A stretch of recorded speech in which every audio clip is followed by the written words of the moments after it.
Genshin's lore system has a very fundamental problem that makes its players kind of pissed off about it. Well, problems. Now, this is all just from a writing perspective and as a player generally that enjoys the lore and honestly all of the heavy baggage that comes with it. If someone's gonna ask me, should I invest my time in Genshin lore? The answer is always a yes. Genshin lore is expansive and it is amazing if you can get past these hurdles and accept that Genshin lore is just complicated. Genshin lore has a lot of nuance to it that not a lot of games actually do. And today, I'm going to be boiling down the 6 fundamental problems in Genshin Impact's lore, and probably other media that follows Genshin's formula. Number 1. Limited time events lore and important lore hidden behind a time gate.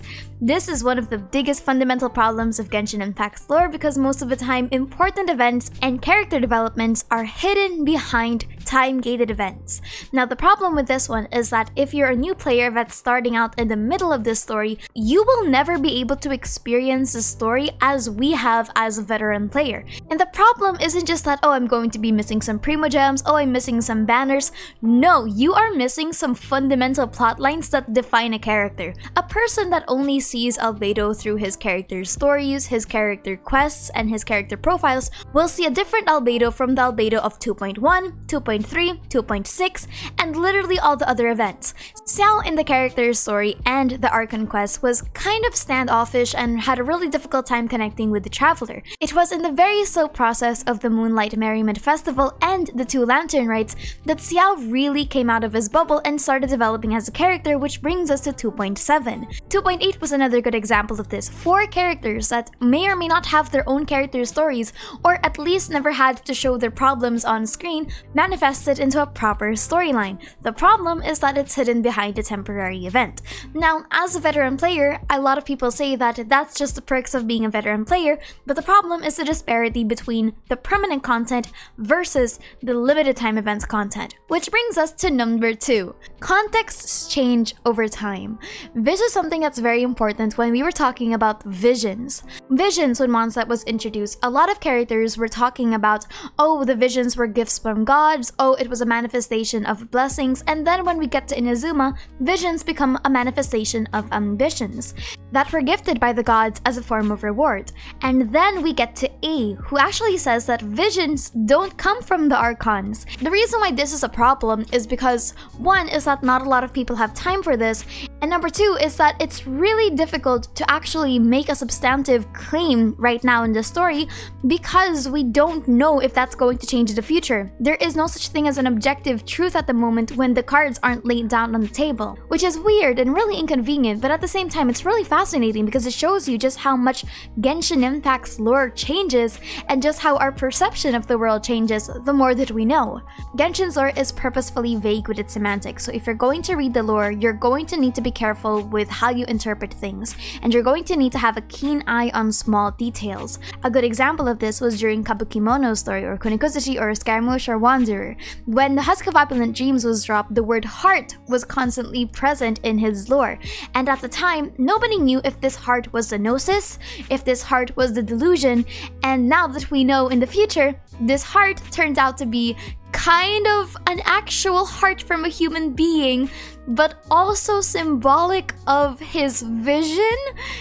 See, it's weird, but it's really fascinating. So if you're going to dive into Genshin lore, you're going to need to look out for the small words in those texts, and you're going to need to look out for titles, you're going to need to look out for pronouns, and Genshin's very strange epithet game when it comes to code names and descriptors. It is weird, and because the story is not finished, you're going to need to wait. The multiple interpretations and the third-person limited aspect of Genshin Impact's lore can make it really difficult to actually think of what's true. Now, the beauty of Genshin Impact's lore is that it's multifaceted. Again, with the visions, for example, everyone has their own interpretations of the visions to the point that the objective truth of the vision was just completely lost until we got A's voice line. Another example of this was actually Kunikuzushi's story versus A's perspective on the matter of abandoning him, with A thinking that she didn't want to assert her control over him, but for Kunikuzushi, that was a form of abandonment. Pretty neat, huh? So you're going to need to be careful when it comes to points like this that has a third person limited. Most of the time when it's character voice lines, you're always just going to have to think about, what does this character have any business really knowing about anything about anyone? So for example, if it's about Celestia, you're not going to trust someone like D-Luke or Clay. You're going to look for more renowned or reputable sources like the Archons, because they would know more and their perspective on the matter is much more valuable. So you're going to need to pay attention to those tiny little bits. Most of the time, 90% of Genshin's lore is hidden behind non-playable sources and extra bits. This was a really big problem that I saw happening during the Mondstadt, Liyue, and Inazuma parts of the story, while for Sumeru it was kind of addressed with just how much content we're getting and world quests we're getting. Most of the time, Genshin's lore is hidden behind non-playable sources like books, artifacts, and not really reflected on any kind of playable story, which is different. So if you're going to go into Genshin lore, I really suggest that you start reading or you look for people that are willing to do summaries for you, because Genshin's lore is not completely reflected in the main story, and most of the time the smaller bits in characters, for example their character stories or their voice lines, aren't actually reflected in the permanent content. Again, we return to that limited time events, or we return to that limited story that actually has the character development. Genshin Impact's lore is constantly evolving. Genshin has this really bad habit of FOMO, and the problem with that is that also reflects in Genshin Impact's lore. I just told you how contexts change over time, and that the people that are currently starting the lore now actually have a really big disadvantage if you're going to read the backlog of lore all the way up from 1.0. And that's just for limited time events.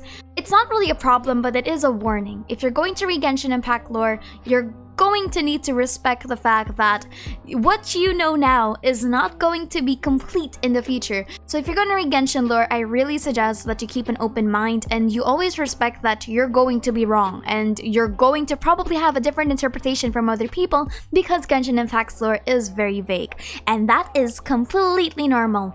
Genshin Impact's lore takes a lot of inspirations from other sources of media. The Fatui, for example, take a lot of inspiration from the Italian theater called the Commedia dell'arte. Baal, Morax, Barbados, Boer, they all come from this thing called the Limigaton or the Ars Goetia. The nations are based off of real places and real cultures. So it's a good idea to always respect that if you're going to look deeper into the Genshin lore, because there will be some hidden contexts there that are rooted in the cultural inspirations that were taken in mind for the lore. But for me, I think the most fundamental problem of Genshin is still the time gate.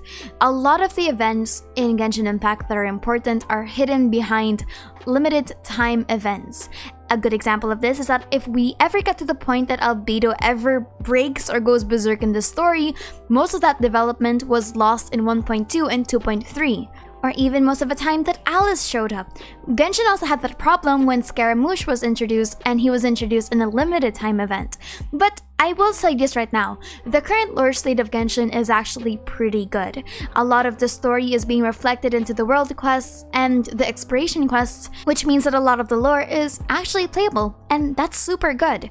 Another one is that they finally introduced the Archon Quest interlude system, because now we can have permanent content that's character-centric and not Archon Quest-centric or nation-centric, and that's really good. But yes, that's my critique of Genshin Impact's lore state, and should you consume Genshin lore in 2023?